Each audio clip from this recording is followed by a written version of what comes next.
वह एक सीढ़ी में सारी देवताओं में एक ही देवता को दिखाया। सारी देवता 33 करोड़ देवताओं में एक ही देवता को दिखाया जो कामदेव को भस्म किया।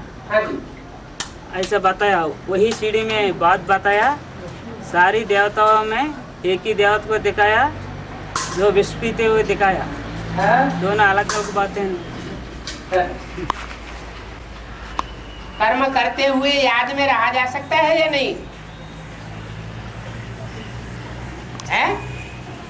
सभी को नहीं होते हैं? सभी को नहीं होते हैं ना। तो सभी की बात कहाँ है? तो एक की ही बात है ना। जो बाप है वो बाप है और जो बच्चे हैं वो बच्चे हैं। बाप तो लंबे समय की प्योरिटी धारण करने के बाद बाप बनता है। बाद में बच्चों की पैदाइश होती रहती है। बाप का जन्म पहले और बच्चों का जन्म बाद में। बाप का प्रत्यक्षता वर्ष 76 में ही मना लिया और फिर बच्चों की प्रत्यक्षता होने में कितना टाइम लगता है? हर वर्ष नंबर लगा रहता है क्या?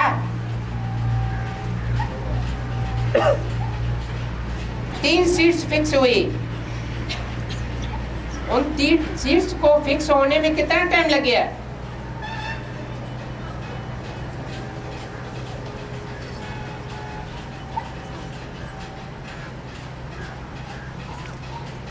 इतना लंबा टाइम क्यों लगता है?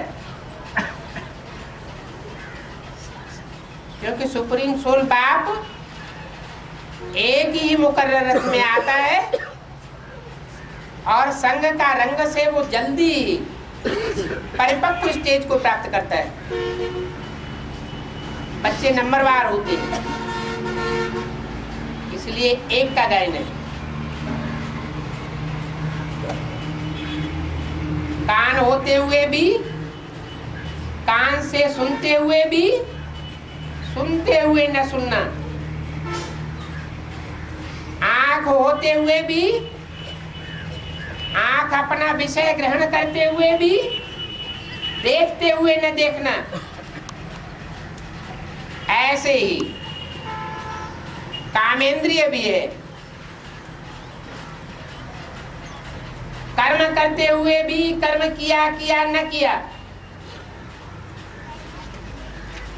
जो ऐसी स्टेज बनेगी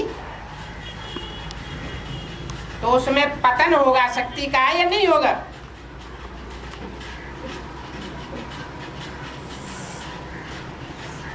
कान की, आंख की, इंद्रियों की शक्ति क्षीण होगी या नहीं होगी? याद में कर्म करने का कोई फायदा होना चाहिए या नहीं होना चाहिए? लेकिन अब भी विचारी याद हो,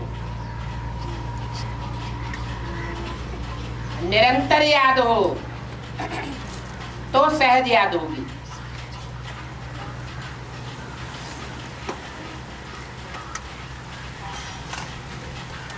भक्ति मार्ग में भी तो दिखाते हैं कि विष पिया लेकिन कहाँ रोक दिया?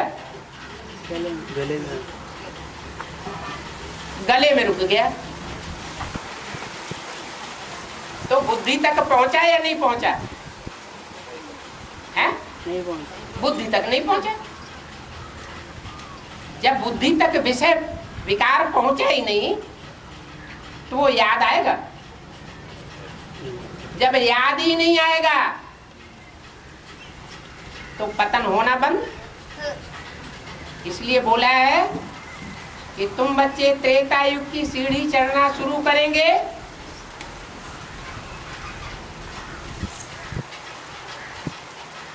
तो तुम्हारा जो क्षरण है वो बंद हो जाएगा।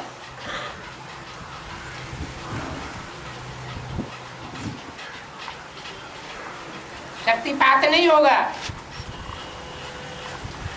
ऊर्ध्व रेता बनने लगेंगे।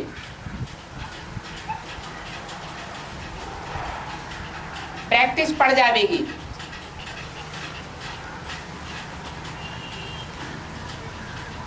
मस्तक की ओर शक्ति चढ़ने लगेगी।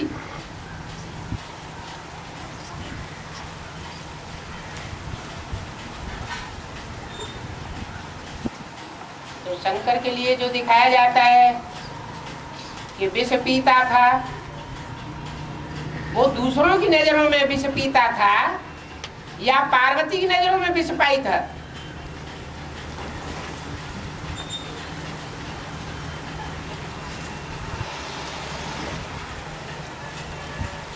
पार्वती की नजरों में क्या था? हमारे जान सदा शिव जोगी, आज अनवद्य अकाम अभोगी।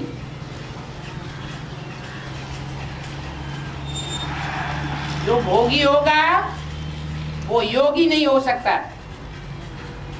जो योगी होगा वो भोगी नहीं हो सकता।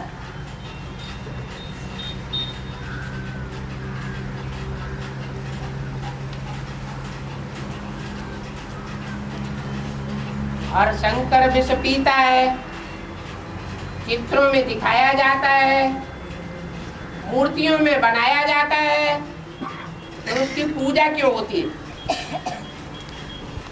पूजा पतित की होती है या पूजा पावन की होती है? तो समझा जा सकता है कि विषपाई कर्म करते हुए भी वो पवित्र है या अपवित्र है।